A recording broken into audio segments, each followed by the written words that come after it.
Well, thank you everyone again for your flexibility and moving with us as we had technical difficulties, but we're about to rock and roll. This is so jam-packed and I am thrilled. I hope you feel my enthusiasm and my energy for our facilitator today. So welcome to Think, Speak, Do, Stevens Community.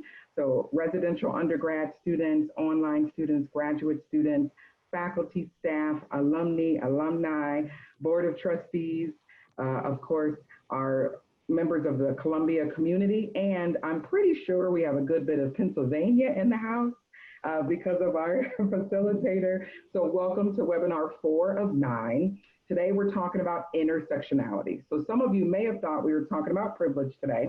That is actually next week. We did a little shuffle because I wanted to accommodate the schedules of our co-facilitators. So welcome. I am Shaashawn. I serve as the inaugural director of diversity, equity, and inclusion with Stevens. I'm also an alumna, class of 1998. And our co-facilitator today is one of the baddest queens in the land. Dr. Amber Sessoms is a fierce Black female, April 16th type of Aries, an educator, a connector, yes, an academic, an activist, a translator, a doer with learned and lived experiences in the K through 12 arena. Dr. Sessoms is an engaging panelist, a facilitator of courageous and tough conversations, especially on structural isms like racism, lookism, sexism. She's a natural hair advocate extraordinaire. You gotta follow her on Instagram. And she currently serves as the nationally certified school psychologist and facilitator. Over 18 years, doesn't look it because Black doesn't crack, 18 years of experience within the educational and mental health sector.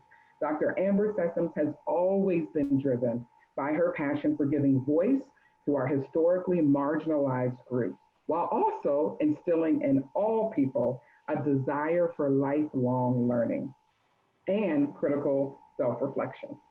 So under her business, Natural Inclinations, LLC, Amber facilitates courageous conversations on diversity, equity, inclusion. She helps participants identify how their lived experiences inform their communication skills, emotional responses, coping skills, perspective taking to help foster collaborative, safe, and supportive learning and working environments. Dr. Sessoms graduated with her EDD in lifelong learning and adult education from the Pennsylvania State University. She is a school psychologist, like I mentioned before, for one of Pennsylvania's largest school districts. And there she chairs the School Psychology Department and Self-Awareness, Equity, and Inclusion Steering Committee. She was the inaugural recipient of the 2017 Community Courage and Action Award by the Community Responders Network and the recipient of her district's 2017 Educator of the Year Award. You can go ahead and put some applause in the chat for that. And she partially earned that award for part of her work on creating student-led dialogue and culturally responsive education to make visible the ways in which everyday microaggressions reinforce difference. So please welcome, you can follow her on Instagram, natural_inclination, the Dr. Amber Sessoms. This is a dream. I'm excited. So welcome, Dr. Queen, Queen Doctor, as I call you. Welcome, Queen. Thank you for having me, Queen. So the welcome voice. to the Stevens communities. Yes. I'm blessed to be here. Have you. I'm excited about our dialogue and conversation. Anytime to talk to you is just a blessing and an honor. So I'm excited to get engaged. Yay! And I want to thank, of course, Lita Pistono for all of her coordination behind the scenes. She always makes sure that these are set up and connected. So thank you, Lita. Thank our marketing team. And thank you to Severin, who works in our institutional advancement. It always takes a group of folks to pull off a series like this for 9 weeks. So quick reminders, I'm part of the equity offices So I'm blessed to do a lot of work and share a lot of virtual space and sometimes physical space with Shannon Walls, our Title IX coordinator and special assistant to the president, and Sadie Mayer-Strand, who serves as our ADA coordinator and our director of our Student Success Center. So you can always email us at equity@stevens.edu, and we put out a newsletter about twice a month, so make sure you look for that. We sent one last week, so the next one will come next week. What have we been doing so far? Of course, we had the community conversation Zoom that kicked all this off. We had an alumna listening session. We talked about cultural humility as a choice instead of cultural competence. We've had 2 meetings with the Sirens group. We have talked about defining isms and the cage of oppression. And last week was implicit bias. And today is intersectionality. So obviously, I might need this more than you all in this moment.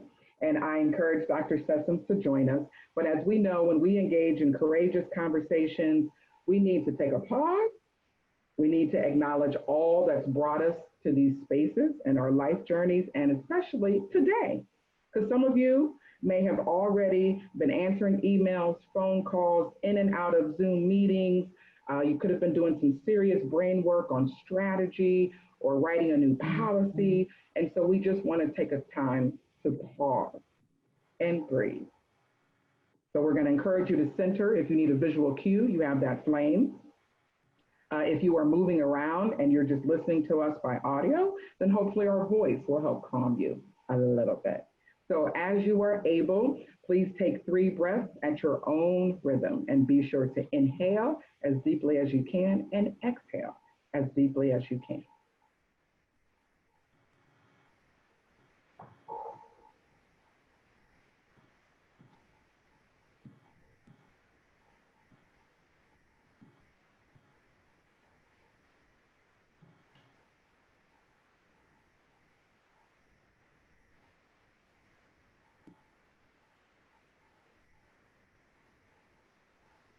And as you do that, of course, we want to ground ourselves, which is we know we're not by ourselves. So we take this time in whatever tradition you do practice, whether that's positive energy, spirits, angels, ancestors, loved ones, our indigenous kin who blessed this earth long before any of us were even thought about. Go ahead in your favorite hue, take light in that color and send it out to loved ones, folks that you want to send vibrations to. And then also open yourself up to receive that good energy as well. All of those who have sung for you and prayed for you and danced for you, sacrificed for you, celebrated you, send light.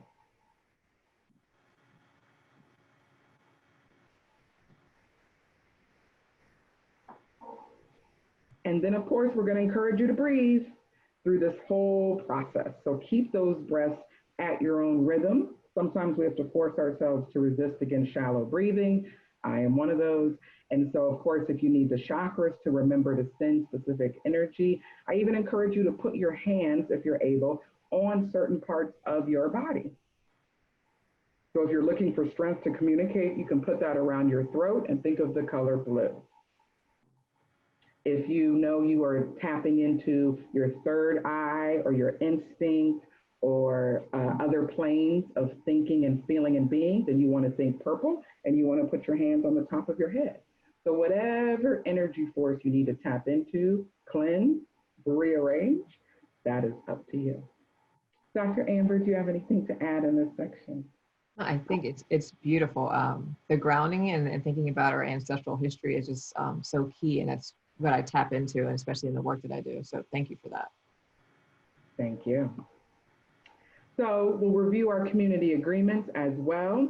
And so this is one of the things that I have seen Dr. Amber do, and she is amazing, by the way. So we will honor confidentiality.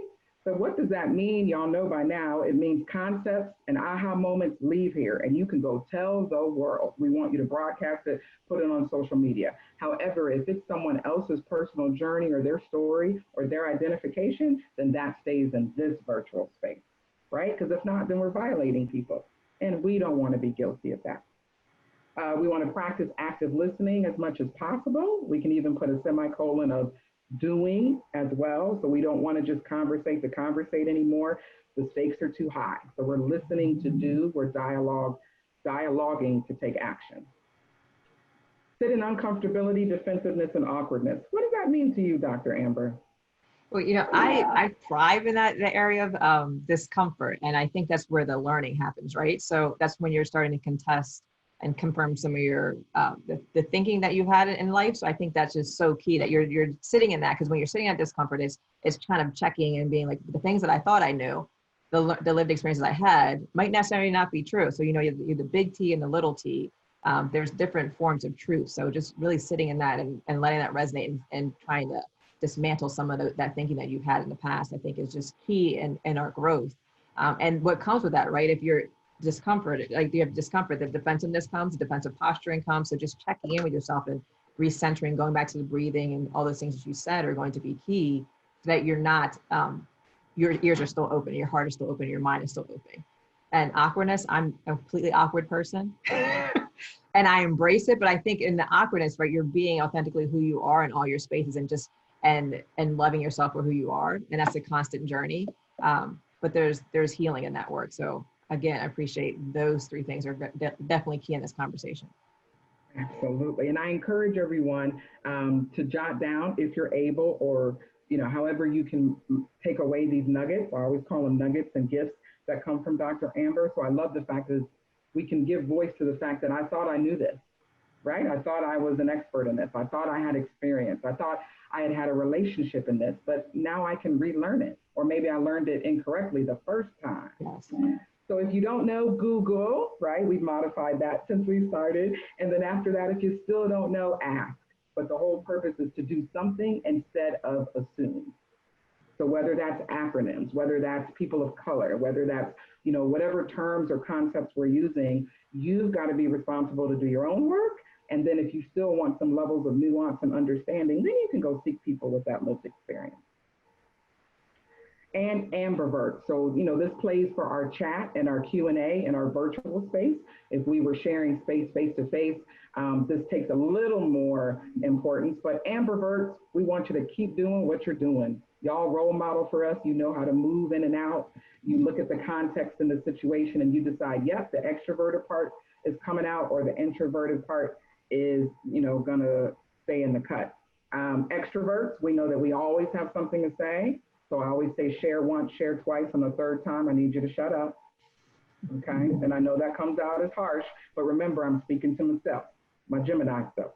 And so why is that? Because we don't want to keep taking up space and oxygen. We need to actually do some allyship, and we need to encourage those amazing introverts who often are flipping things in their brain. They want to get it just right. They're trying to make sure that how it's going to land, which they can't know, but they're trying to do that. And oftentimes they'll just decide, never mind.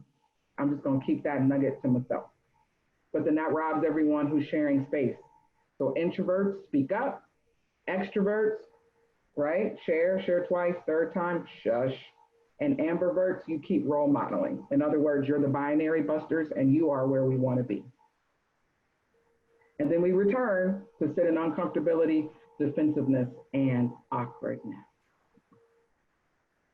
So social justice frameworks. Dr. Amber, will you kick us off, please?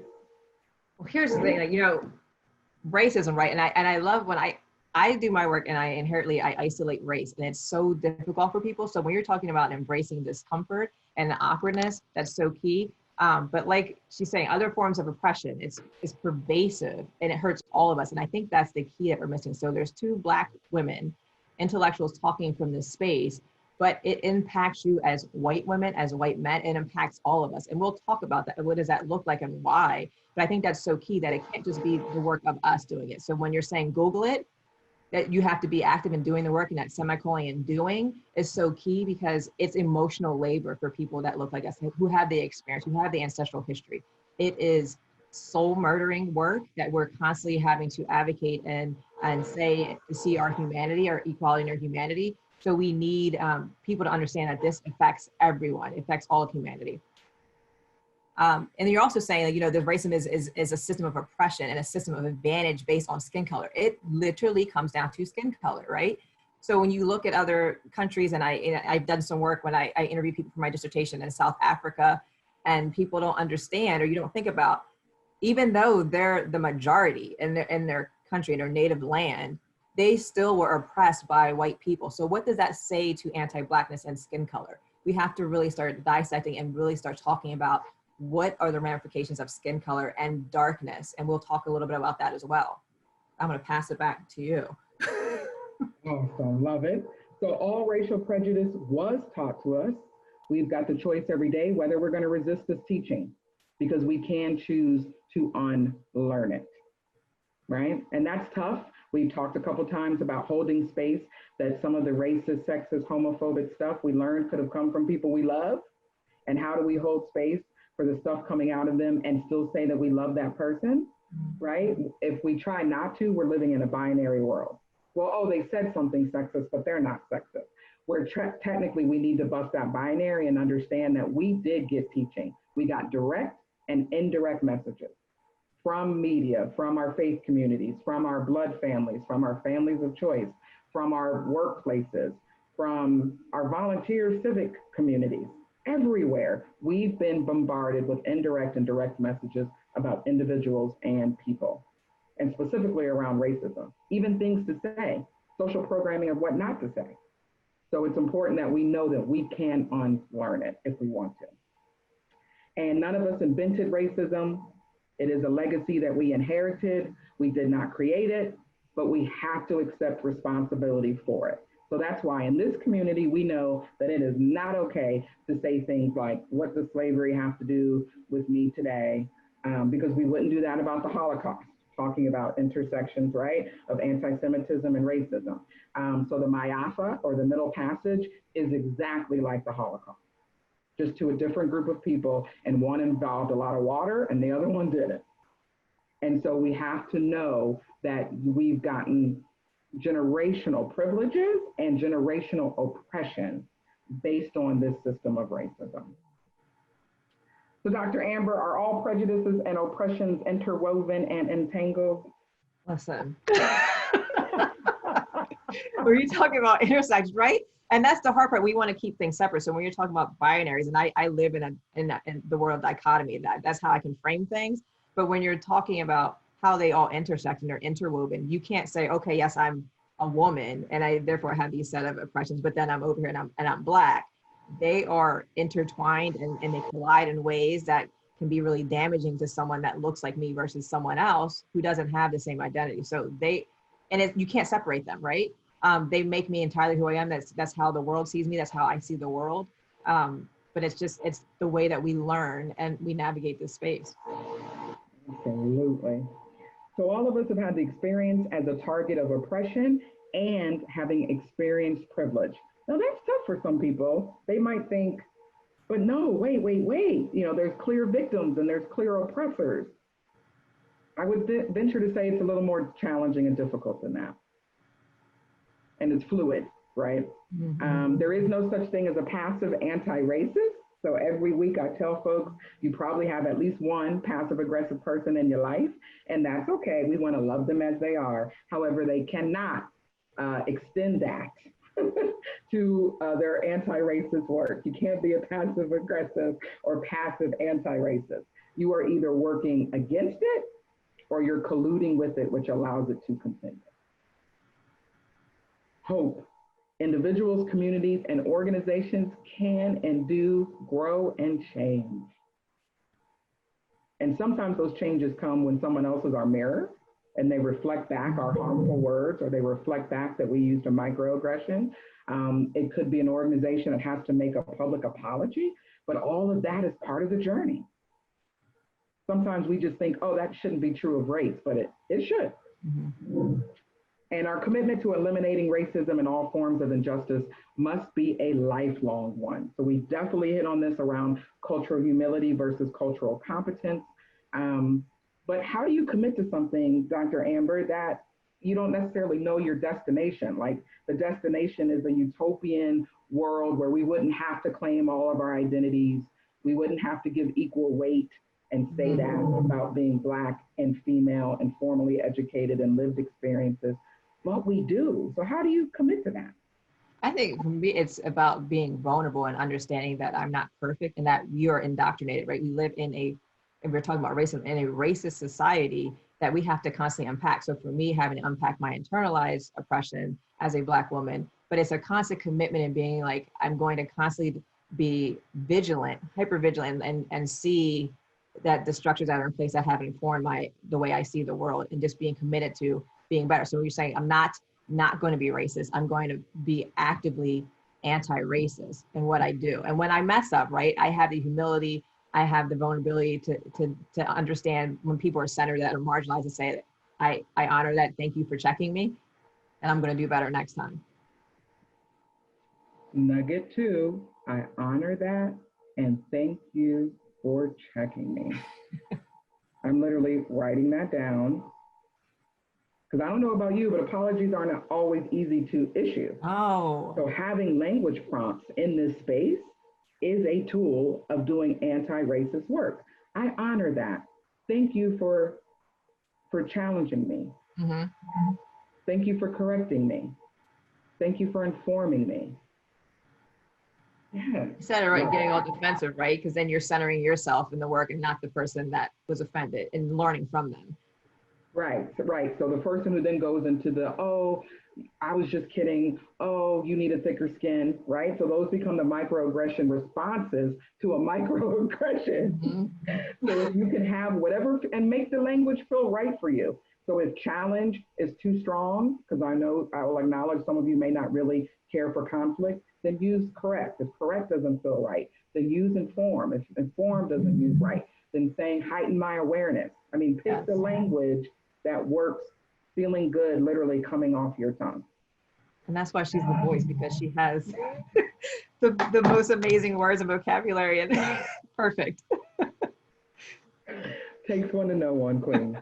So the difference among humans is not a deficit. Cultural diversity is a gift, and we have to put that in there. Anytime we are centering something, so if we're saying we're centering social justice, you have to know what your fundamental core beliefs are, right? What your foundations are. And that's why we review these every single time.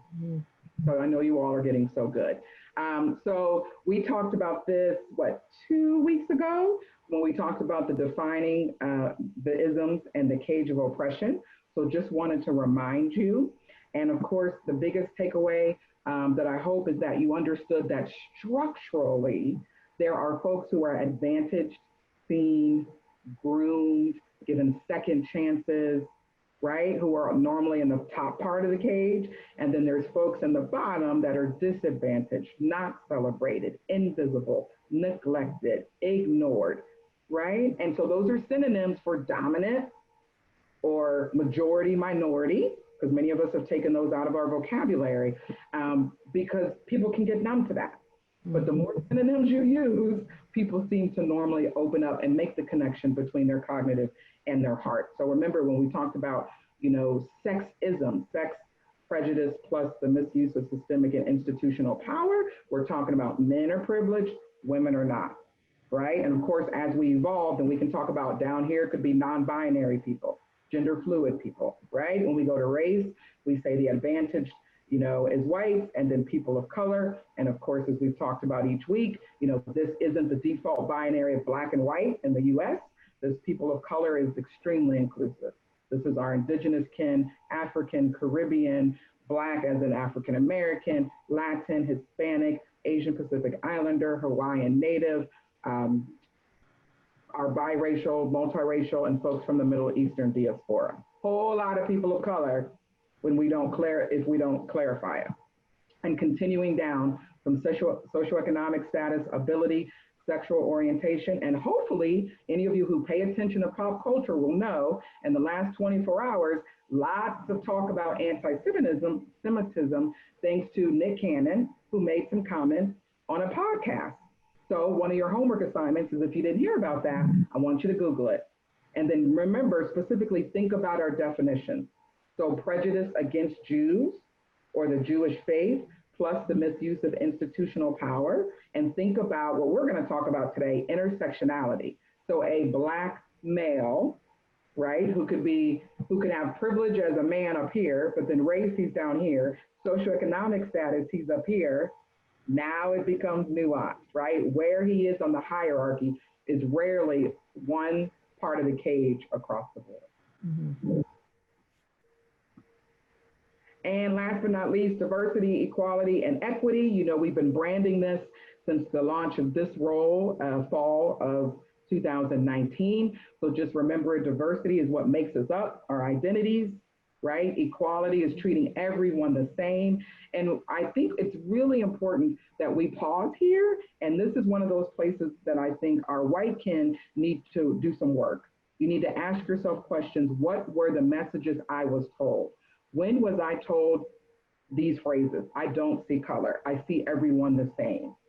Was it the grocery store and you saw someone? Did you comment on a darker complected person and parents or grandparents or older sibling was like, shh, don't say that. Don't look at them that way. This is why equality sounds so good, but honestly, this is a place for you to begin your unlearning of what you learned, because equality was taught to you. It was a very kumbaya, let's all just get together. But that programming is really challenging for white folks when we want you to talk about race and we want you to move to equity, which is color conscious. And it does take into account the historical discrimination, the historical isms and phobias that happen to individuals and people that denied them access, right, to resources and opportunities, power. Mm-hmm. And thank you to Dr. Sessoms, who updated this for me. So thank you. I appreciate you putting your amber on it, as always. You made it better. So thank you. So Dr. Amber, U.S. social institutions, systemic. Have you always known what that definition was? Did you always have a view of these U.S. social institutions, us having to, as people of color, navigate them when they weren't made for and by us? And I think that's the key, right? You're saying as people of color, I think, and when you're talking about being race neutral, right? So the equality lens and saying that, you know, it's mostly for white people, it is prohibitive to talk about race, to talk about those things, because it's shunned. Like, we want to see everyone as the same. But for us in our upbringing, we know very young, we learn that the system is stacked against us, that we get this racialized discourse that I don't think the dominant culture gets. So I think from a younger age that we do have that knowing, and we grow into that as we get older. And I think because it impacts us, right? And especially because I work in school. So when we see kids that don't fit the norm, that don't fit the dominant culture, we ask them to leave their culture at the door when they walk through our doors. So you get a very clear sense of being othered in institutional spaces, and how you have to navigate that, and how you have to wear a mask and all these things. That's very much a part of our everyday existence that I don't think is true for people that look like the dominant culture. That is deep with organization. So you're asked to leave your culture at the door. Yeah, your identity, everything. You got to fit in, right? We're in a melting pot. And what does that do to that individual, to that person? And even though you're successful, right? Like, you make it, you attain this degree of success, but it's not without the anxiety and the pain that you have to carry every day. Mm-hmm. And our levels, individual level, communal level, organizational, and institution. So all of us are doing our individual work, and then we're all parts of multiple communities. We're really busy people. And then we bring our busy selves to Stevens or to a K through 12 institution in Pennsylvania. And then all of those are still part of the larger institution, social institution of education. So, and it's not all linear. We know one person can make a difference, i.e. tons of lawsuits. We know groups of people can make a difference, boycotts or writing campaigns or petitions. And so this looks flat, but it really isn't. All right, so it is not if isms and phobias and bias are operating. We know it is where and to what extent. And intersectionality nails this. So your homework, we're not going to do it now since we started a little late, but your job, and we'll put it in the wrap-up email, will be to listen to Dr. Kimberly Crenshaw herself. because the definition we're going to go over from intersectionality came from her 2016 WOW speech. And so it's super important when Amber and I were pre-gaming this, that we wanted to make sure that one of the takeaways we do is go to the source, especially when they are people of color, a woman, someone from the LGBT community, someone from a faith other than Christianity. Go to them if they're living and navigating the earth with us, and find out from them what they meant. Because this topic was inserted into the series specifically because I can hear intersectionality everywhere, in academia, in pop culture, in songs. I can hear it, and 8 out of 10 people are using it different from the way Dr. Kimberly Crenshaw articulates it herself.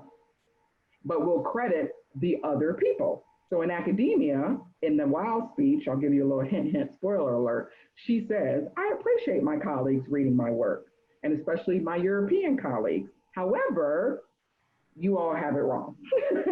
And it's not just counting how many identities you have. Oh, Amber, you've got 8 and I've got 6. Oh, we're both under double digits. That's how we'll connect. Is it the way a lot of people have interpreted intersectionality? And it's not. This is a visual, and then we'll give you the definition, which it's more about how those identities are made vulnerable or the consequences of the U.S. social institution. Mm-hmm. So for example, the over-policing of Black and brown bodies, right? That is how government and legal or law enforcement interact with gender and race. So it's not just that someone's a Black female, ooh, 2 identities, let's see how many more. It's what those 2 identities, how are they perceived by these institutions? How are they excluded or included? It is why trans women of color are being murdered at alarming rates for the last 5+ years, because they're living their identities, right, of sex, of gender identity, of gender expression, of race, and possibly socioeconomic status.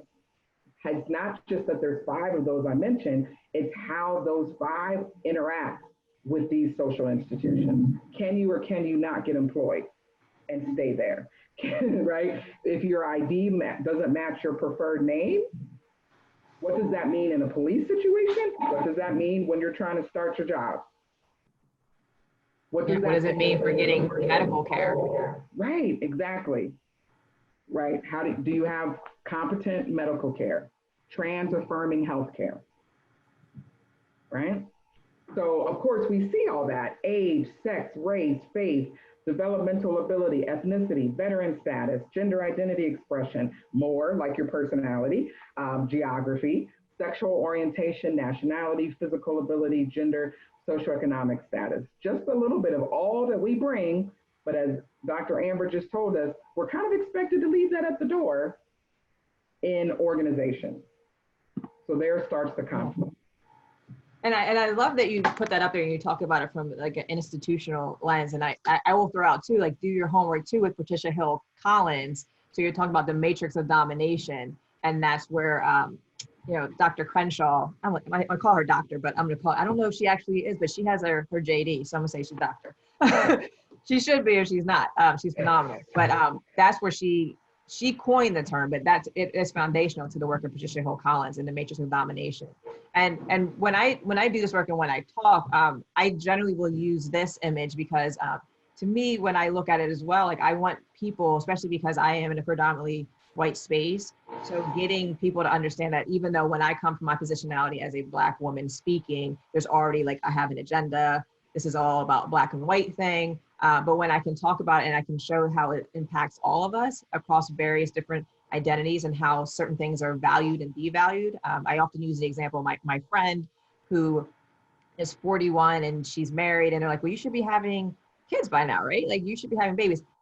Totally harmless conversation that we think, right? But for her, she was unable to have kids naturally. She did not have any eggs. So what did that do to her sense of, what does it mean to be a woman? She should be fertile, right? And if she's not fertile, she's infertile, then what does that do to her identity and her sense of belonging and what's valued in our society? So we do these things harmless because our society says you get married when you're in your 20s, you have babies, that's what you do. And if you don't follow suit with that, then there must be something wrong with you, or you must be some kind of like crazy feminist, or, you know, all these things that come into play that we have to start checking ourselves and questioning our sense of belonging and our identity in the world. And it can really make you feel badly about yourself. It really can affect your view and your identity development. So there's things, but I work with a lot of white men, right? So they're often say, well, it doesn't apply to me because I'm a man and I'm white and I don't have any oppression.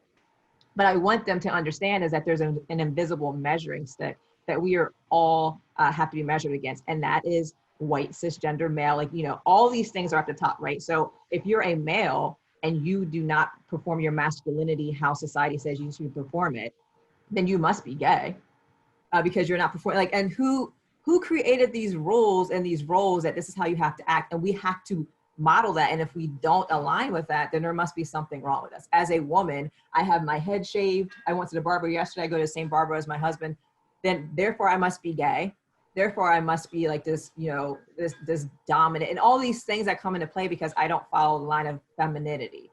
So all these things that we have to start unpacking for ourselves. So when you go back to that cage of oppression, we're all in the cage, right?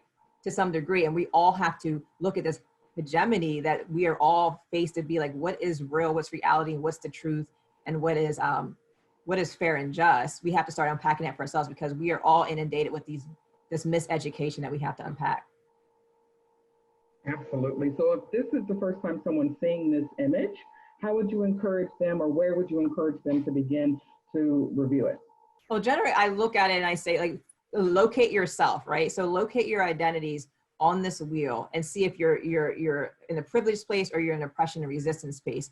And sometimes what happens is people will say, well, this is missing from here, which I love to have that dialogue. What is missing from you? Like, where it identifies with you. And oftentimes it'll come up and say, well, even though we're talking about abilities and disabilities, you don't have mental health on there. And that's very invisible. And that impacts me greatly and how I navigate this world. So I think it's so great to start getting people to challenge what we value in our society. And it can be very different. Again, when I did work in South Africa, what she said to me, she looked more like Beyonce, let's say, and she's looking at me and saying, you're what we consider beautiful in our country. And I'm like, you're what we consider beautiful. If you're going to be Black, you want to look like Beyonce, then you're down, you know. So she has the lighter hair, the lighter skin. And it was just so it does vary depending on your culture and where you grew up, and maybe even your region or where you grew up. So I think it starts to help people to unpack the society I live in and what I've been inundated with, and how does that really start to be like, this is how I see the world, because I've never had to look at it, especially for white people. I've never had to see whiteness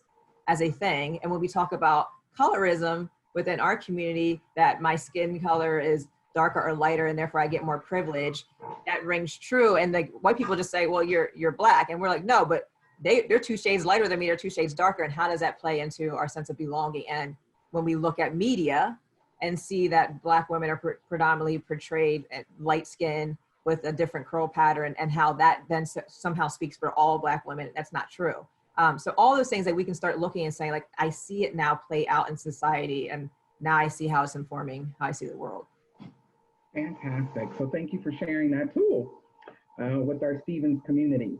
So intersectionality, and so this is a term coined by Kimberly Crenshaw to address multiple failures in law, rhetoric failure, and political failure within feminism and anti-racism, right? So for all the scholars on the line, you'll be familiar with things like queer theory.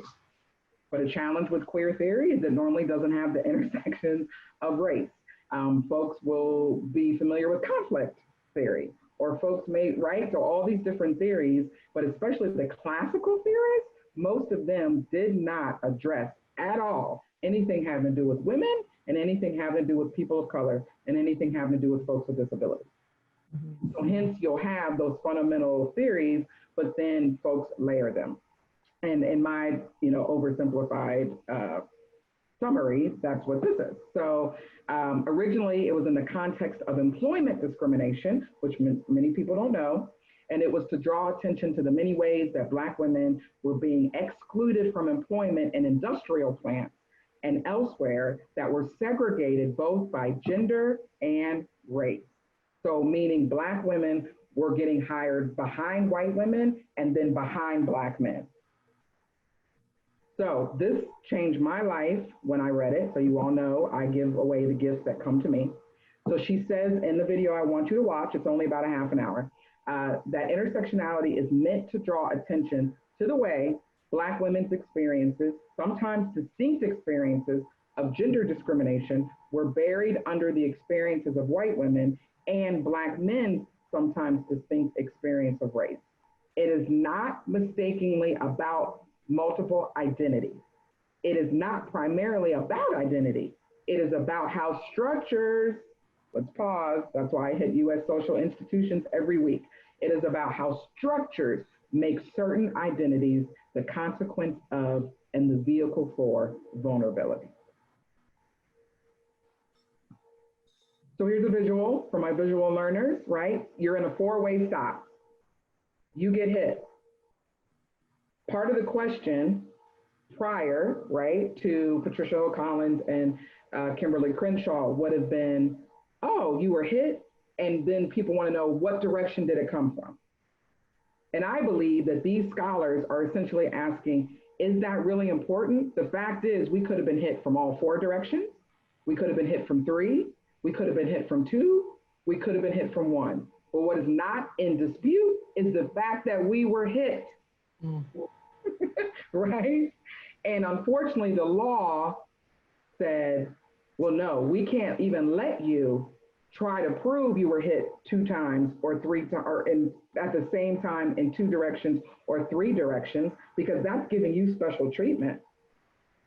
Because white women can get hit, and all they got to do is prove that what? It was their femaleness, their womanness. And so that is the crux of it. Would you like to expand upon that or explain it in your way? I love that. I might be using this. I love it. I grant you permission, whatever you need to do. I'll put your icon on there. And again, your homework is to go listen to Dr. Kimberly, because I did. I've listened to that wow speech, I can't even tell you, probably 30 times. And each time I learned something new, because she's taking these complex structures and ideologies, and she's really trying to show you how it is implemented or not implemented in the law. Why there was a need for us to say, one, we were hit in that intersection. And two, yeah, again, why must we prove that it came from two or three? Because honestly, we may not be able to ever know that or articulate that.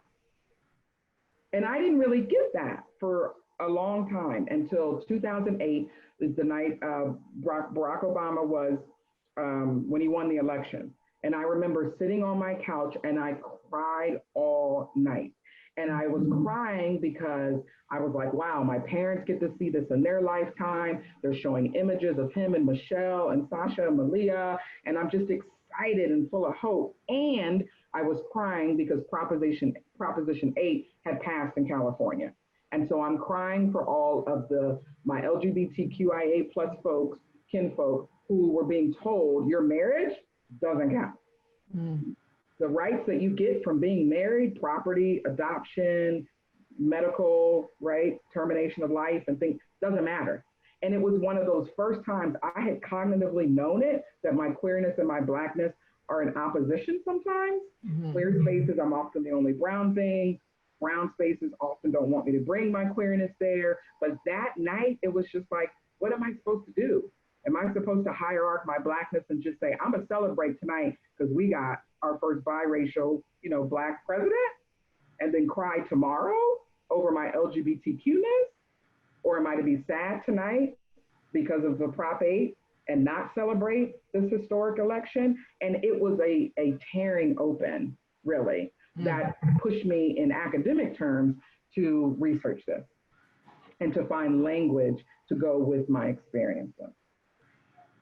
That's powerful. So we've got some questions for you.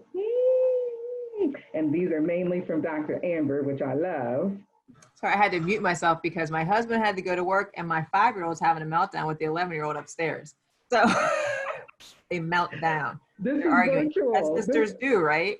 This is our new world. We got to Right. embrace it and rock with it. Some technical difficulties getting on. And then, yes, we hope husband is safe going to work and we send affection and the meltdown. Yeah, it's all good. Yeah. So do you want to take folks through these questions? Yeah, and I think you set that up so beautifully, talking about your experience and how you have to navigate that space, because they can be really dichotomous and fight against each other. But it's in a sense, like I think about, what identities do you think about most often? So this really helps you start getting to your social identity, the consciousness that you have, and how some things are invisible to us because of the world that we live in. So what identities do you think about most often? And for me, it is my Blackness, like, because I'm in a predominantly white space. So then I'm more hyper visible, right? So it oftentimes can be those things that make you hyper visible, or that make you, where you see it and you're bombarded with it, and you see that it doesn't fit, it doesn't align with your way of knowing yourself and the identities that you hold most dear to you. So what do you think about most often? Because that does then interpret, like, how do you see the world, or maybe some things that you're missing when you think about the ones that you don't think about. So oftentimes when I have these discussions, especially with white men, like, they don't think about whiteness. It doesn't come up for them until they're like, usually they'll say, well, when I went to this one nightclub and I was the only white person there, that's when it comes up. But in generally, in most spaces, you have the privilege of not being the only one, of not having to be hyper visible. But what does that mean for your sense of knowing and being in the world, if you don't have to think about something that is so dominant and pervasive in our society? What does that mean for you? Which of your own identities would you like to learn more about? Because again, it's just a constant knowing ourselves and evolving it. And for you, you had to figure out, like, what is my queerness and my Blackness? Like, how does those things, and how do I navigate both of those spaces? Because in certain centers where I am Black all day, I can't get away from it and I love it. My people don't always accept that part of me that I also love and I hold so dear. Like, how do you work through that? What do you want to learn more about? Why is that, the history behind it? Why Blackness and queerness are not accepted in certain circles? Like, I think that's so important to know the historicity behind those things. And which of the identities have the strongest effect on how you perceive yourself? So again, me growing up in predominantly white spaces, I was the only Black person. And if there were Black people in my space, they generally were my cousins, or they did not accept me because I was academic, I acted white. And again, what does that even mean? So I wasn't accepted. And then I started feeling badly about my skin color, because most of the people in my family are light skinned, or high yellow, as we call it, like my mother and grandmother could pass, like when you were saying pass, like they present as white.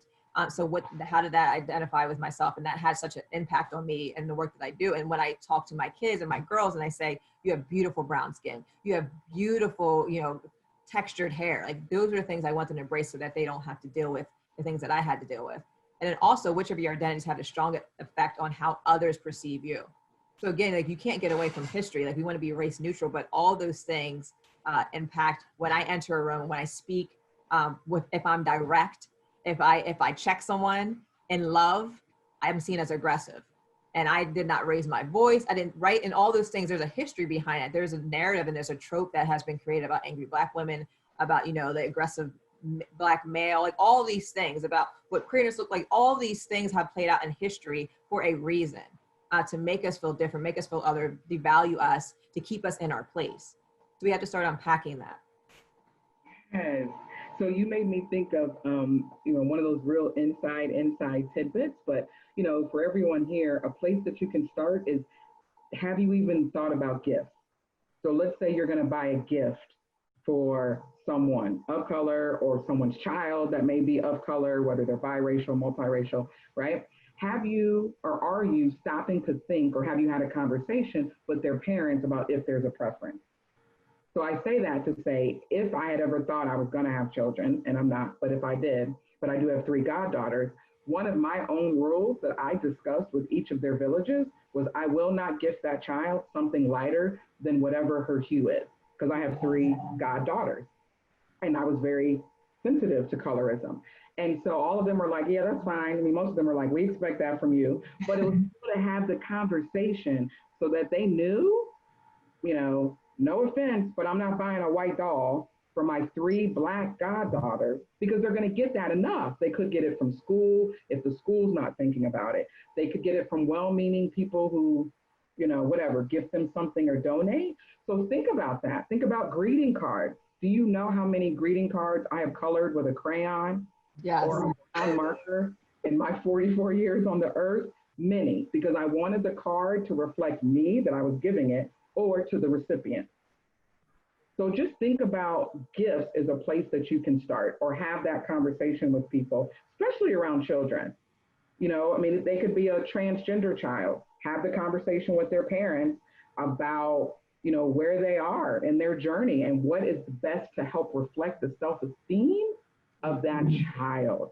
Because similar to Amber, and we've connected on this many times, I too grew up, navigating white spaces. I literally navigated white spaces the majority of my life.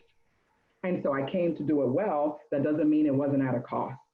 Mm-hmm. And that cost is how much internalized racism I have drank and ate, right? And how much colorism is inside me, or, how many different social programming pieces I got that was like, oh, white might be right, or the lighter towards white is the prettier, or, just those pieces. So the more you can reflect a child's identities, hence why I think it is an American Girl line or somebody started doing the doll who's navigating the world in a wheelchair.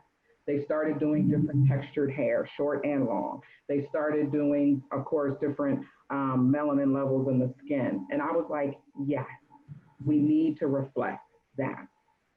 So and you understand the structure of it, right? Like when that's a structure that's in place to show us that we don't belong. That, and what does that do to the psyche of our kids? And it starts that cycle, the erasure of Blackness, of queerness, all those things, then start making us question. Then we can't see the Black excellence. We can't see those things. So then we believe that what we see in the media must be the reality. So if you can somehow disrupt that, and you're saying, I did the same thing, coloring, like I look at the dolls and I'm like, and my daughter, my 5-year-old, come to me, she's like, Mom, I want this LOL doll. She's like, it's a Black one. She knows, and she's 5.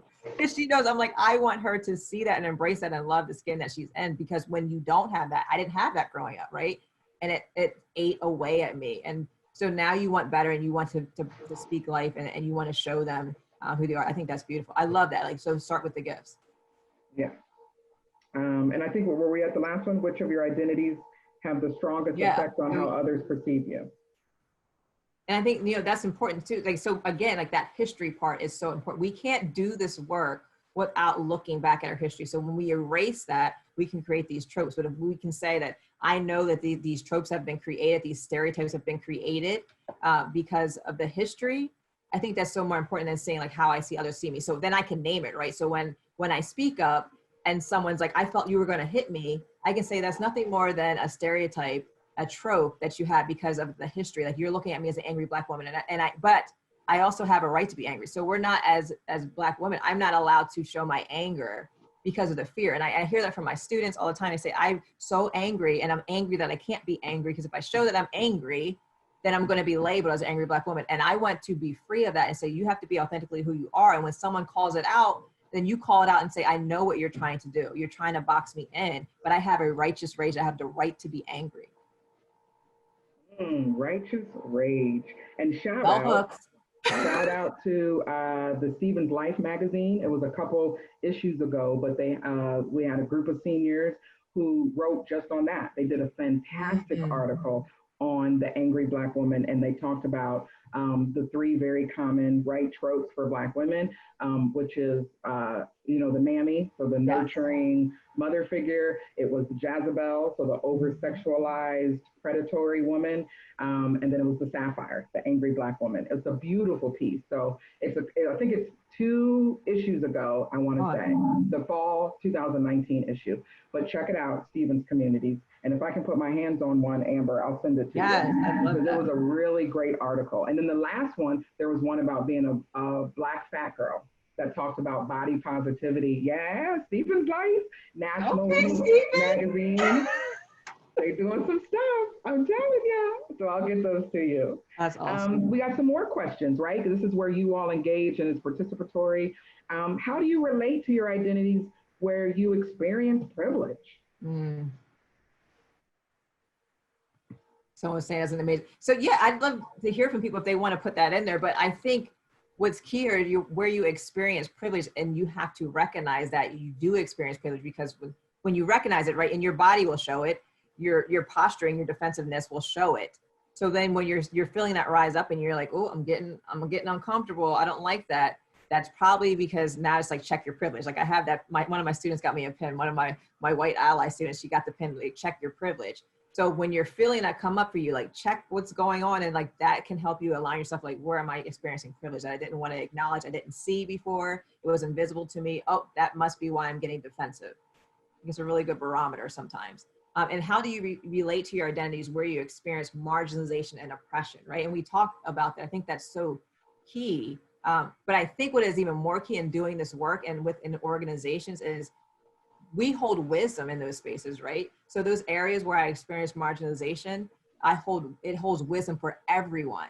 So if we're not serving the voices of those that are within the margins and those that are most targeted, when you center those voices, you're going to get closer to solutions.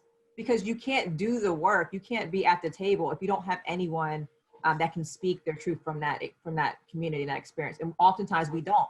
We erase those people, we keep them out of the conversation because we know better, because we're the experts, because we have the paper. And again, it goes to even when we were talking earlier, Shaashawn, about, erasing, Kimberly Crenshaw and using the white scholars and authors, because we always in scholarly institutes, we say that the white scholar is the one that's academic and their experience and their wisdom is most valuable. We don't deem people from the margins as having the wisdom and the knowledge, and they're not academic enough. So if you're doing that in your organization, you have to really check and see who's at the table, who's informing you, and who are you learning from, because we hold wisdom that everyone needs to grow. And how can this wisdom help guide the transition to a more just and equitable Stevens community? So key.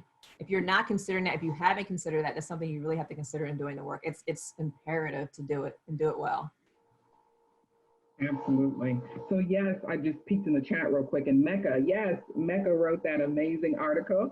Mecca is now an alum. Yay. Congrats, so we Mecca. Appreciate the chat being on it, shouting out. Amazing. Oh, and she gave the link. Thank you. So we've got another tool for you: listening, inquiring, and responding. Yeah, obviously I'm a school psychologist, right? So I'm all about, checking people. My older daughter, she's in the kitchen, and she's like, sometimes I just want you to be my mom and not the psychologist, but I can't turn it off. It's who I am. So when I see things and I'm like, oh, let's unpack that. Let's talk about that. But I think it's just so key. But what you're doing is you're making sure you're not centering yourself in the conversation. And that really takes a lot of work, because there are things that are going to come up for you and you want to quickly defend yourself. But centering that person and reflecting back on what they're saying, just really simple things that we learn in psychology that you can just really use as a tool to guide this work, that you can really see and value someone else's experience and create a safe space for them to share. Because I think a lot of times what happens is when people are silent, people that are marginalized are silent, we somehow think that they're okay. Oh, well, they didn't say this, so they must be okay. You have that one person on the committee, that token, but I'm not going to speak up because it's not a safe space. You think you're doing something, checking a box saying, well, we got someone at the table, but it's not a safe space. So when I speak up, and I'll speak up, but then I'm like, oh, I saw everyone's body language. I saw that I was silenced. It's not a safe space for me. I'm going back in and I'm not going to do that again. We think it's okay. And that's defensive posturing, and that's intentional things that we do to keep the dominant culture centered. So you have to start doing these things and be like, let me reflect on what they're saying. How do I internalize that? What does that mean for me? What does it mean for our organization? So that you can continue to do the work and keep working at that. It's building capacity. It's going to take time because we're not used to centering the voices of those that are marginalized. We're not used to it. And that is a privilege that dominant culture has, that they always can be centered and speak to our experience and negate what we say. That is a privilege that has to end, because it's harmful. It's harming all of us. So these are just some tools you can use, and you can do these at home, and we've done it where we're saying, okay, now just go to someone that looks differently than you, that has a different identity than you. And that's often hard for people because they're like, I do this work. I did this training, and this woman said, I do this work daily, anti-racism work, but I could not find anyone that I could do the work with that didn't look like me. So what does that say about me in doing this work? So you really have to unpack that. But when you can talk to someone that has a different identity, then you start seeing the world a little bit differently. Hopefully it's going to broaden your lens. And I appreciate that you always pay attention to language, right? And that language has weight. So another piece of this work is just starting somewhere. So what I heard you say was, can you tell me more about that? What is your definition for that? We talked about that a couple weeks ago. What angered you about what happened? What hurt you about what happened? Is this experience familiar, or what's familiar about what happened? How did it affect you? So this is, intent versus impact all day, right? Because we get caught up in our intentions. It's about the impact. What do you need or want? So I love that you give us language prompts, and you were so good with that about just giving us a list of a couple things to try, because by trying, you're doing anti-racist work in that moment. There you go. So thank you so much for that. So tell us more about this, the Courageous Conversation Compass. I will say that this training changed my life. So I was able to do this 2-day training, and I bawled my eyes out like a little baby in the room, where we had to do the color line, and you go 1 to 100, and I was 1. Now this is when I was working my doctorate, so highly established, like I live in a well-to-do area, like everyone knows Amber Sessoms, and then I'm sitting here as number 1, like I have the most things stacked against me, and I broke. And I'm looking at people, and it literally went from like darker skin to lighter skin. It was so profound. I remember the lady sitting in the middle. She was one of those people you would say, like, what even are you? So that's what my mother and my grandmother get that experience. Like, what are you? And she said, this speaks to she was right at 50. She was Indian, but you could not tell her. She's like, they think I'm Hispanic, but it was just so profound how we did this work. And what we were doing was centering ourselves. And often when you have these conversations, right, you're trying to check in where you're at. So there was a component where it was more like looking at mindfulness in there, which I love incorporating both of those when you're talking about these difficult conversations. So you have to center yourself in the courageous conversations in the center, but you have to recognize that you're in all these 4 quadrants. So I can intellectualize something, right? And we do that a lot when we're talking. I had a colleague that came to me and he's like, why do Black people make excuses about, slavery? Like, it happened so long ago. You said that earlier, it happened so long ago. So I could see that he was intellectualizing it. And I was able to meet him where he was and say, okay, so because he thinks he's such an intellectual, I'm going to give him some knowledge and some history to see how sharecropping, because he was like, well, there were poor white people, there were poor Black people. Poor white people made it, why didn't Black people? So he had to get the history of Tulsa and all these things where we had our communities in it and burned to the ground. And now you see that coming out right now.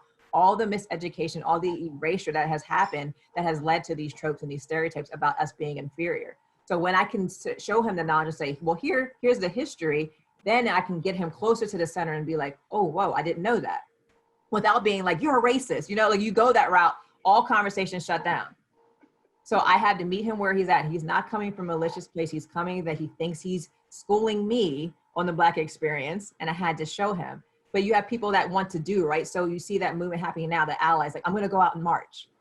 And that's one thing to march, but what are you actually, so there is some doing in that, right? You're getting your feet on the ground, you're pumping your fists in the air, but when it comes to your dinner table, the conversations, what are you doing in those spaces as well? So it can't be performative in nature, right? It has to, so again, like meeting them where they're at and challenging them in love and saying, okay, so what are you doing beyond this?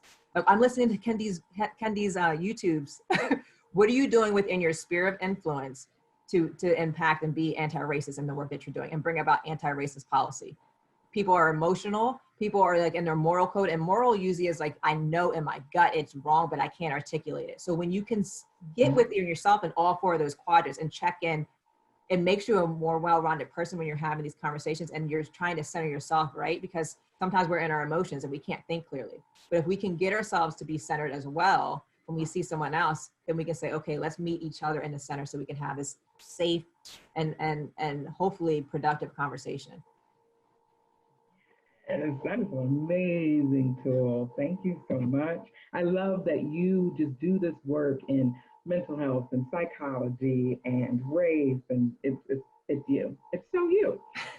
So I threw this in there, and I think this might be one of the first times I'm introducing it. So this has come from a good 5-6 years of trying to get it right. And I want to shout out Nick Myron, who co-created this with me, and especially the P's section. But I don't know about you all, but I was always overwhelmed when I would go to like a social justice, racial justice training, and they talk about the work you got to do in your org, the work you got to do. And I'd be sitting there like, I'm little me. How am I supposed to be able to impact an entire organization? And in my career, that's, human social services, broadcast radio, community college, for-profit college, local municipality and government, right? So it's a lot of different fields.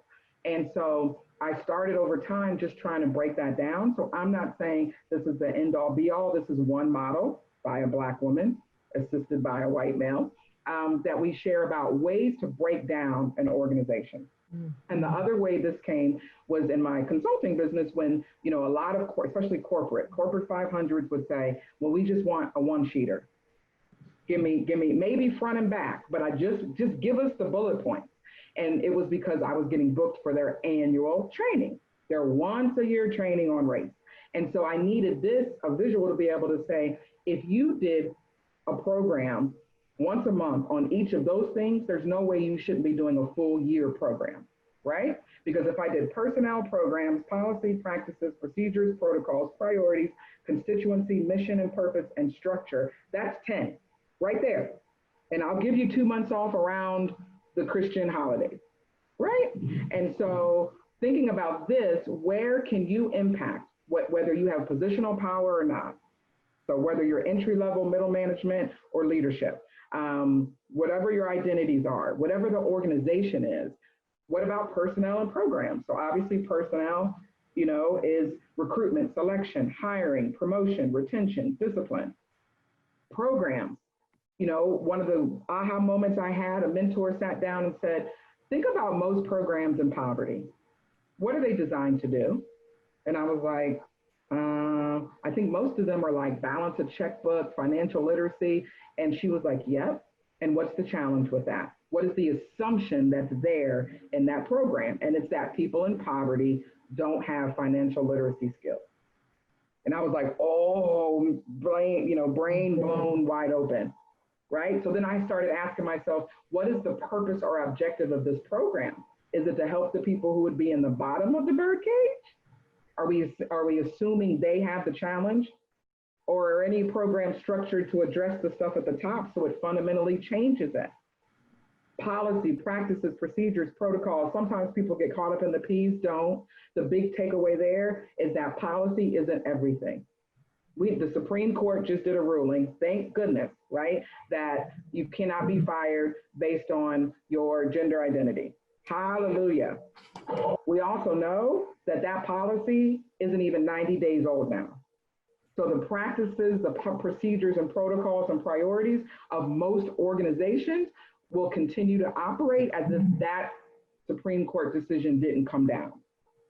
So who gets priorities? We know in DEI work, traditionally, that's the first thing cut. It rarely has its own bottom line. Or is it embedded in every single department? So when you do cuts, you're not just cutting DEI, everybody's feeling that pain, right? Protocols and procedures. The other piece, this is the unofficial stuff. This is the stuff you figure out once you go to work for them. You're not gonna pick it up in a manual. It's not on a website. It's gonna be the little stuff that you find out sometimes when you've done it and people wanna kind of slap you on the hand. Right? I always laugh and say, dress down Friday. Most organizations don't necessarily have written if they do a dress down Friday or what their dress code is. It might be, but the unofficial could be, you know, yeah, you can get jazzy on Fridays, or you can only get jazzy on Fridays. And the truth of it is business casual, not casual, business casual. Now that becomes important, right? When you think of things like geography and age and race. So I, as an Army brat, have been put in many situations. I get it. Black tie, cocktail, after 6, business casual, casual. I know the differences. And so I tend to err on the side of the most conservative until I find out I can be more. But that's not true of everybody. If someone says business casual, they may think it's okay to come in with ripped jeans. Right? So are we putting it on that person to have asked that question? Or is the organization being clear that this is what we mean? Here's the do's, here's the don'ts. And even more importantly, has the organization questioned why? There you go. Right? And I think about tats. That's a huge one. When I was working for a for-profit college, the leadership actually wanted us to go tell the kids not to get tattoos. And in my own Shaashawn way, I was like, that is just a ridiculous request. You want me to go tell 18 to 22-year-olds not to get taxed, number one. Number two, I'm rocking 9 of them. You just don't see them, but I'm rocking 9. So on a personal level, you want me to go do something that I'm not even doing or tell them to do something. And on the second one, I don't understand what's the purpose? What are we trying to teach? No, the deeper conversation was, let's have that conversation. Let's say, well, maybe unless you're independently wealthy, you might not want to put tax on your neck, on your face, on your hands. Maybe.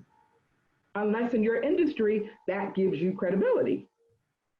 So there was a larger conversation to have around decision making where tax was an example rather than just the org being like, no tax. We want to tell them no tax. And they need to walk around campus covering up their tax.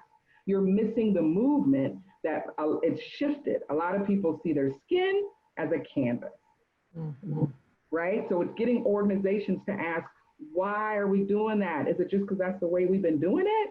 And are we doing it from a Eurocentric perspective? Are we doing it from a certain social economic class perspective? Are we doing it from a heteronormative perspective? Right? Constituency is who we are accountable to. So white people cannot be accountable to white people.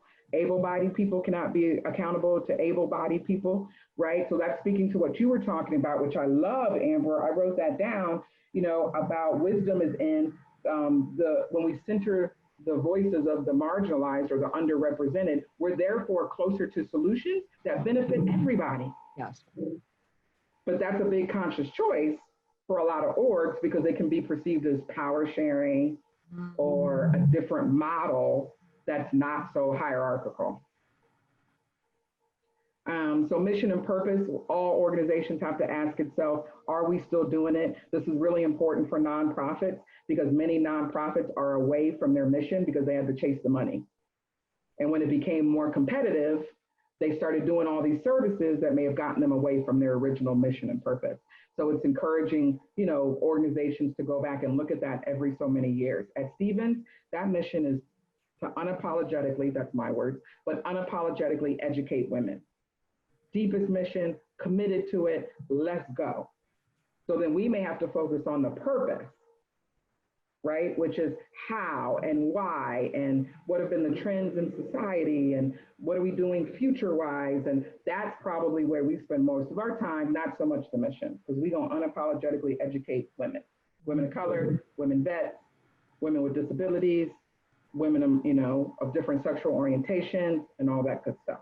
And then structure, how is the organization built to run, right? So hopefully that helps again to break it down because I don't want you to be overwhelmed because if you're like me, overwhelmed means I get paralyzed, I do nothing.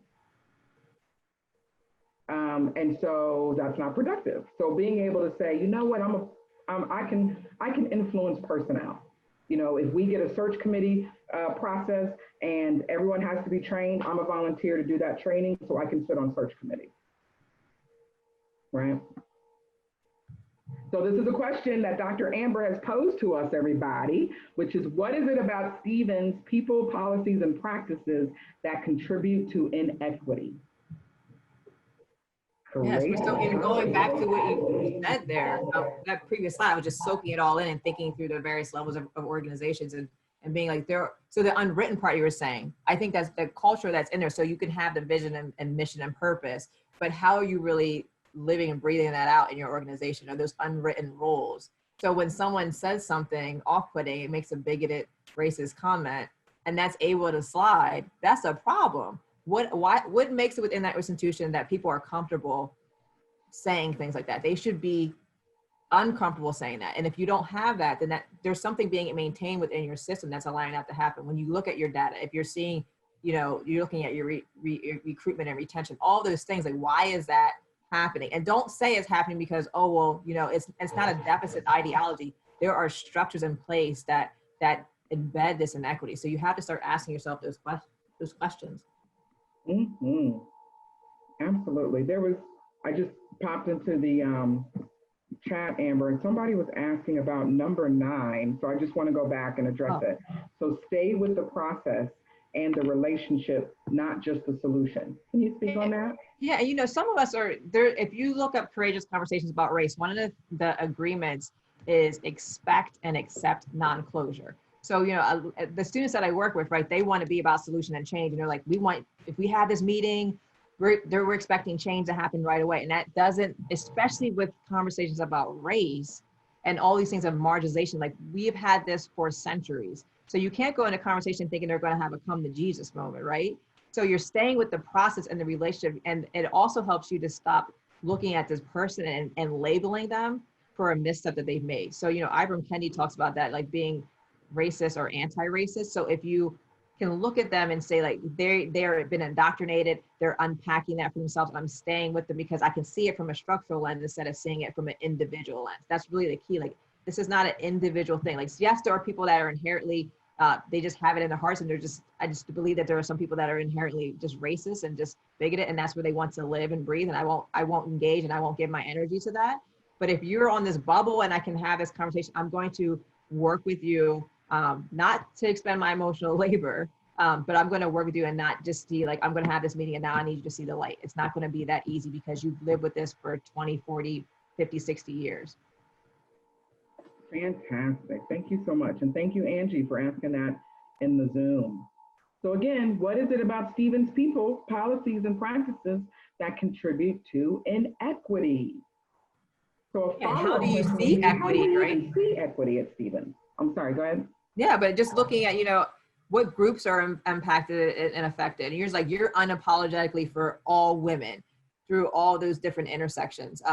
Is there something, and if you don't have their voice at the table, maybe you think, right, because you don't have, and you taught me this, Shaashawn, you're like, we have people doing this work that can't speak to every intersection, that can't speak to every identity. So you have a blind spot sometimes, and you're speaking this work from your own personal perspective. But if you're thinking, oh, I know because I study intersectionality, but who are you missing? And if I don't have that, I'm able-bodied. So I might be missing something, and I need to have those voices at the table when I'm making these decisions and making sure, because we high-five each other at the boardroom and be like, that's a good policy. That sounds good. And you're like, give yourself a gold star, and then you go and show it. And then you're like, they're so ungrateful. Like, we try, because you didn't ask them their perspective. And they're like, that's really stupid. It doesn't make any sense for our community. You have to have those voices at the table. Exactly, right? So looking at groups that are affected and impacted, programs and policies that are ignored or worsen, or existing disparities. And we talked a little bit about this last week, Dr. Amber, when we were talking about implicit bias. And I had quite a few screens, as you did, about questions. And, one of the questions that I asked of our community is, when we look at inequities or disparities, do we think it's the student's fault, or is it the organization's underperformance? Right? Because if we even ask that question, we're moving towards equity mindedness. There you go. Right? Because we're understanding that there could be some historical impacts, or is it the language we're using, or is it the fact that we predominantly use email, and the undergraduate residential may want texting and social media and everything else. So which one do we do? Do we go, oh, it was the students underperforming or the institution's underperforming? Right? Knowing that just asking the question doesn't mean we're disloyal to the institution. It just means we're trying to get closer to a solution. That's good.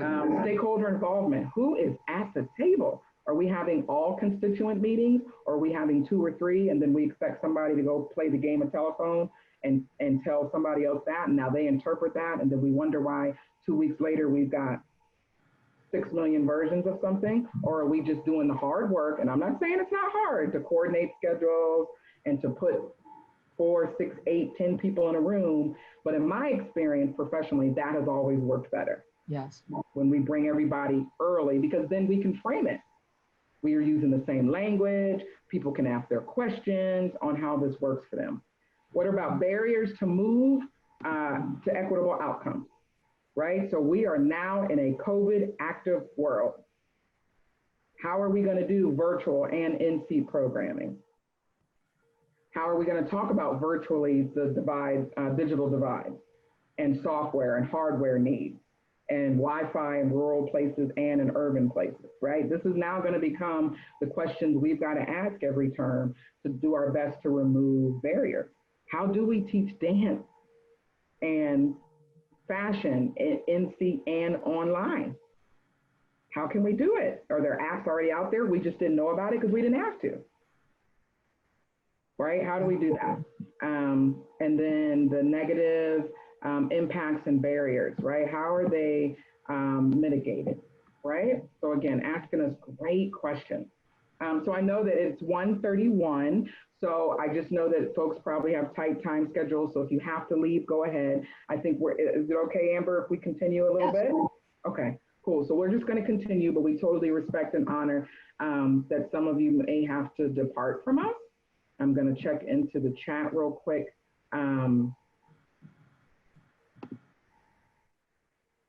Right, so I see Dr. Noreen, who is our founding director of our nursing program that starts this fall.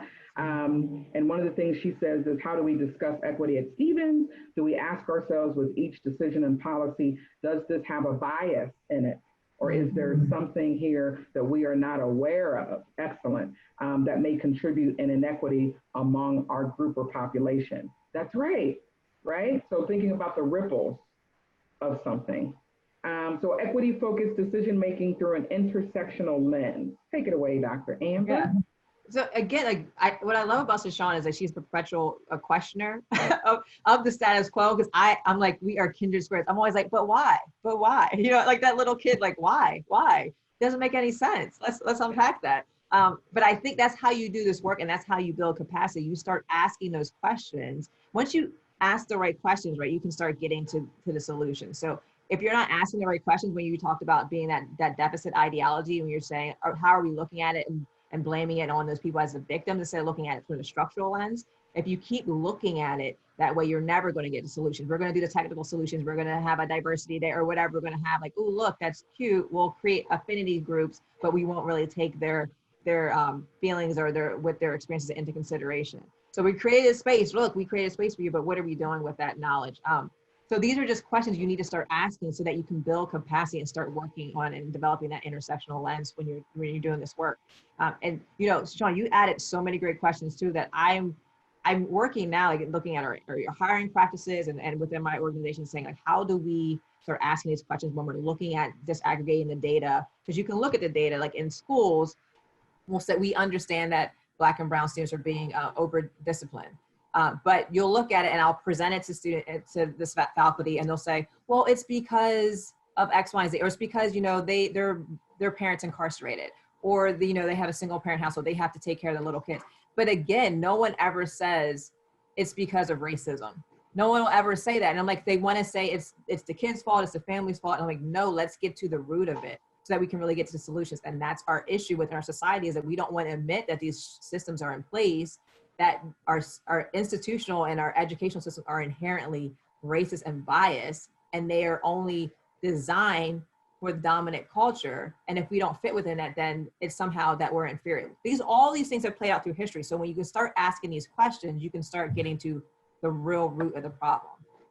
And I love that when you put like, so even in what ways does closing housing during Christian religious holidays break marginalization some students? So those things are just so key. So we think I'm a Christian, but I think about my people who are Jewish in our school district, and they have to take a personal day for their holidays. How is that fair? That's absolutely ridiculous to me. Or we have a big Christmas tree in our school and nothing else. Like, that's the only holiday we're going to celebrate. And I asked that question, and again, I'm in Central PA. Some people call it Pennsylvania, and their response is, "Well, this is America." And I'm like, but that's the thing. It's like those things that seem so simple, but continue to perpetuate the culture that you don't belong. And if you don't celebrate this, you have to take a day for yourself, or you know, you just got to like sit and suffer in silence. How do we change these seemingly little benign things that are huge to our identity and our sense of belonging? Yep, absolutely, right? So this is like getting into some of the nitty gritty. So take this, you can share with your colleagues, but, you know, think about advising hours. You know, when do you hold those? What kinds of things? I know Dr. Mary Amanda has done a lot of really cool ways to have virtual office hours during COVID. I heard one is you were supposed to come with like a face mask on, right, to have your advising hours. So what are you doing that, you know, minimizes marginalization of some students? What about, this was even when we were undergrads, right, Dr. Sessoms, which is, you know, the multiple books for class, and what the socioeconomic, impact is on certain students. Do you really need all those textbooks, or could we Xerox the chapter, or now scan a couple things and send that, and just maybe require one textbook? I mean, now between TED Talks and recorded speeches, I mean, this is going to be recorded. We're going to edit probably the front end and the back end a little bit, but you can refer this for students to watch. So do we really need, one class to be $200 or $300 worth of books? What about gender neutral restrooms? Closing, we talked about, closing or not closing during holidays. Is it clear how to informally and formally report bias and discrimination? We're doing some work around that with our equity offices, and knowing that you can never expose that information to folks enough, right? Because it's challenging subjects, Title IX, ADA, diversity, equity, and inclusion. So how many touch points are we sharing? You can do a complaint online, you can email a concern, you can leave a voicemail, and then it's on us to follow up, right? How are we engaging in the concerns of historically underrepresented students, right? How are we supporting first generation students?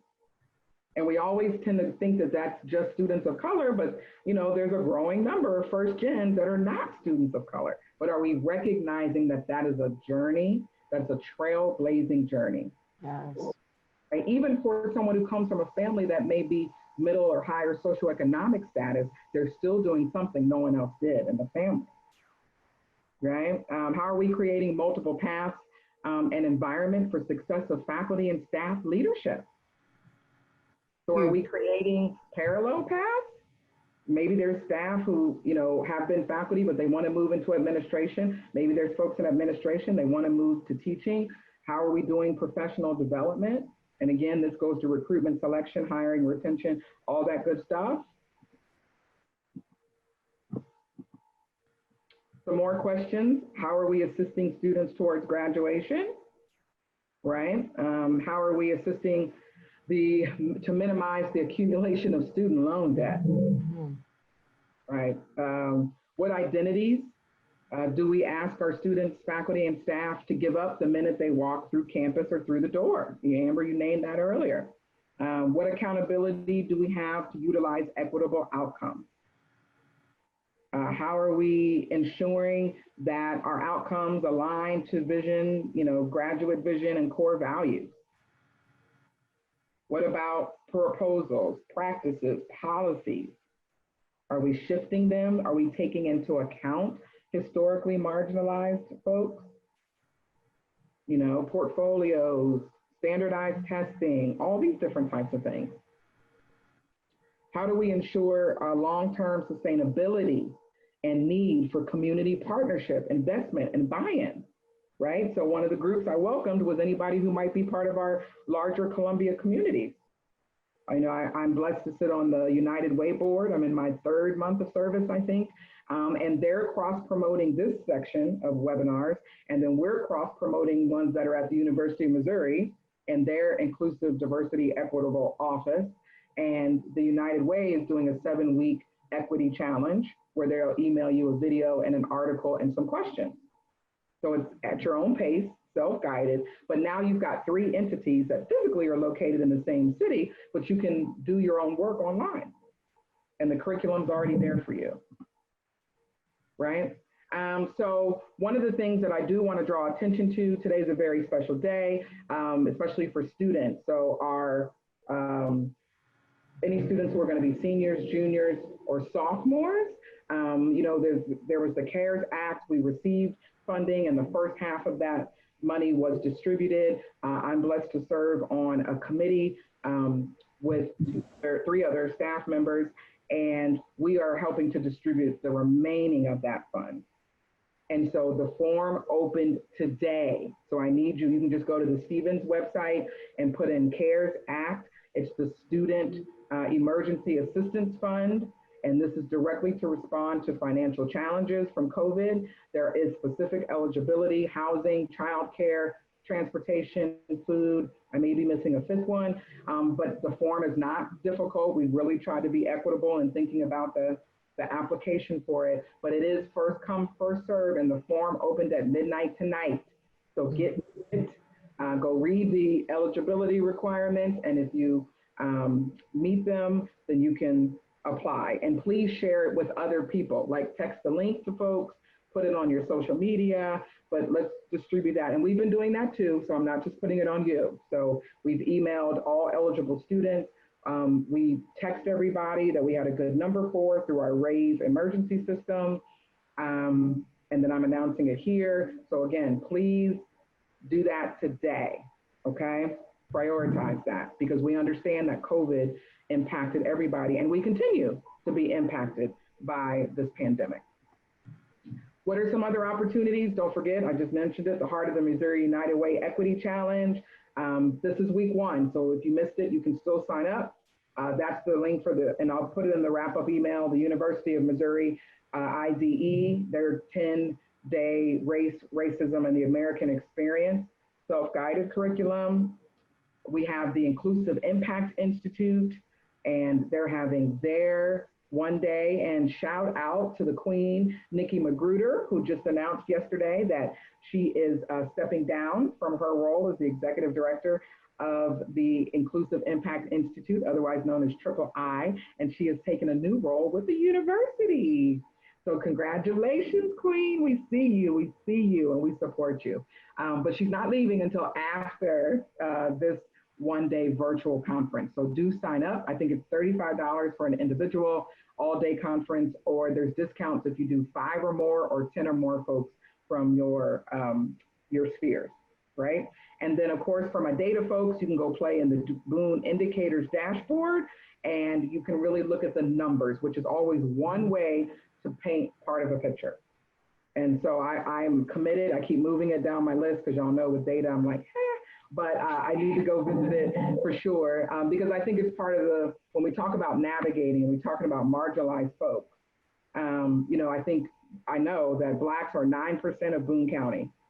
I have to figure out what we are of Columbia and then Stevens, right? So that's 3 different layers that we're asking women of color to navigate if they choose Stevens for their undergrad. And that's important because that's a lot of whiteness that we're asking women of color to navigate, even if they're used to navigating predominantly white spaces, like I was at undergrad and like I was coming back this time as an employee. But again, that's a piece of the puzzle that your whiteness may not allow you to see or think about numbers stacked that way. You might just be concerned about the Stevens campus, or you might just be concerned about Columbia, the city, but not understanding, right, that where I'm gonna live, whether or not I have children and I'm looking for a school district, if I wanna rent or buy, right, all those come to play, for folks who may be relocating here. And that could be true of future staff, faculty, guest artists, guest speakers, when we're able to have folks, back on campus again. So we want to thank you all for your ears and your open minds and for your contributions to the chat. As you are able, can we give some love, some amazing energy to the Dr. Amber Sessoms, who joined us today from PA. Yay! Thank you. All my Harrisburg heartbeats know that I told them, I promise, just give me some time. And once I get my feet on some solid ground, I will be reaching back to my PA folks. She holds to her word. I'm the most proud of the relationships I made there in 20 years. And I was always surrounded by excellence, Black excellence, female excellence, just everybody. And you are one of those. So I appreciate you making time to share your lived and learned experiences, your articulation of mental health and psychology and racism. And hopefully this will be the one of many that you will come and join us at Stevens. I love that Angie calls you Queen Shaashawn. That's right. Angie is one of our amazing aspiring white allies who's doing a lot of good work. And she brings healing to me, which I think sometimes we don't articulate, right? That how the role of white allies do for us as people of color, that some of the ways that they do show up at the right time and they say things and they're there, that is part of our healing. Yes. Yeah, yeah. So she's amazing. She contributes, and she's like good with numbers. So I ran to her, humbled myself when I first got here. I said, "Can I please? I'll buy you some coffee. I'll do something, but can I get on your calendar?" And actually, I went to her and said, "Can you help me get better at reading budgets?" Because I knew it was one of my challenges. And what am I going to do? Try to hide in my position? I can't be good at everything. So Look I at go you to an being expert. vulnerable, being a courageous leader. Look at you demonstrating that vulnerability. Look, I was trying because I said it just makes sense to me. She's gifted and has cultivated the There you skill go. of accounting. So I need to humble myself, go to her and say, on her time, can you help me? When you see this, where do you go? And what would you encourage me to look at? And is there any nuances? Because I can do nuances with verbal stuff. Nuances with numbers, no. And so she helped me with that. And so, this, all of it is beautiful. So we honor you, Angie. Thank you so much. And all the faculty, staff, again, community members, shout out to Keisha McToy, who Yay. hopefully in the fall, I'll be able to bring her and you all can meet the amazingness that is Keisha McToy. So again, bringing good folks in front of you, and also Amber, making sure that you got to know Stephen and this incredible environment that has Love it. second Love the work you're doing. college in the country. I saved the chat, so I'm definitely going to read that article. So thank you for whoever put that in there. Amazing work you're doing. So resources and good stuff in there. Awesome. So thank you. So Amber, I want to give you final thoughts, encouragements, anything you want to release into the universe and to our Stevens communities. I think what you said is so awesome about the healing work that comes through the white allyship and your vulnerability and embracing that and honoring that.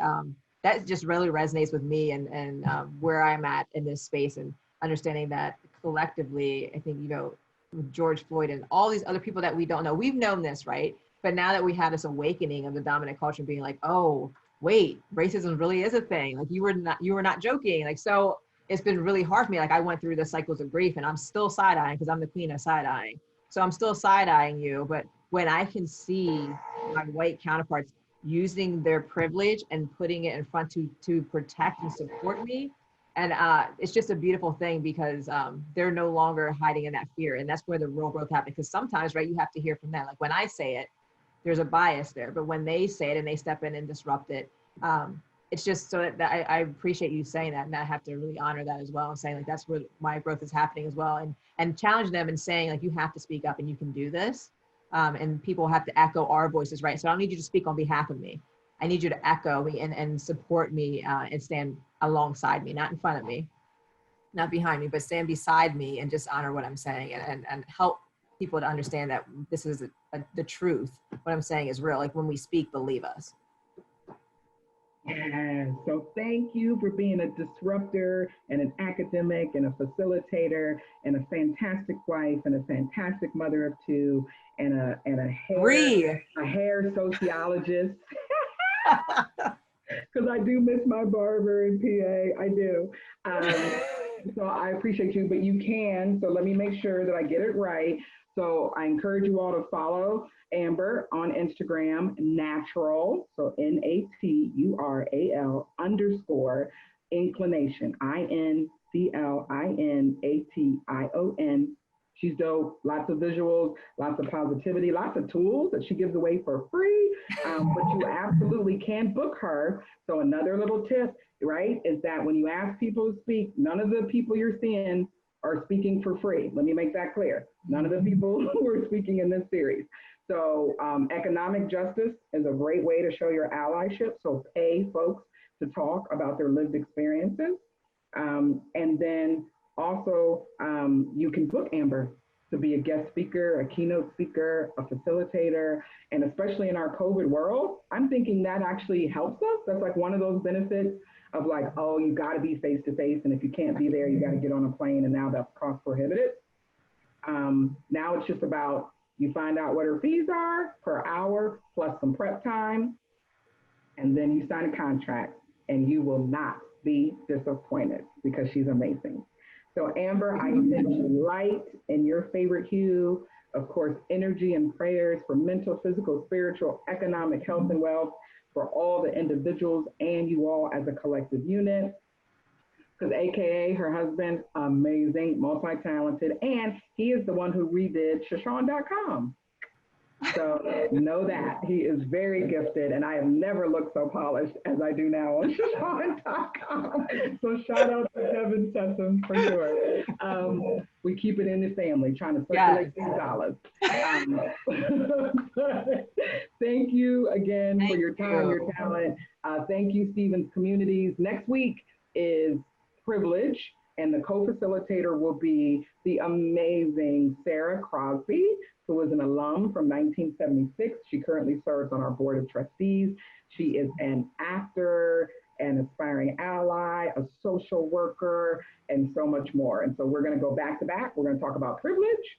And then the week after that, we're going to talk about allyship. So don't forget to join in. Amber, give us the last word. Thank you. No, same to you. Like, love and light to you, and I'm hoping that people are continuing to hold space and support you in the work that you're doing. And I just take care of her, people. Right, take care of her. She's a gem. She's a treasure. So thank you so much.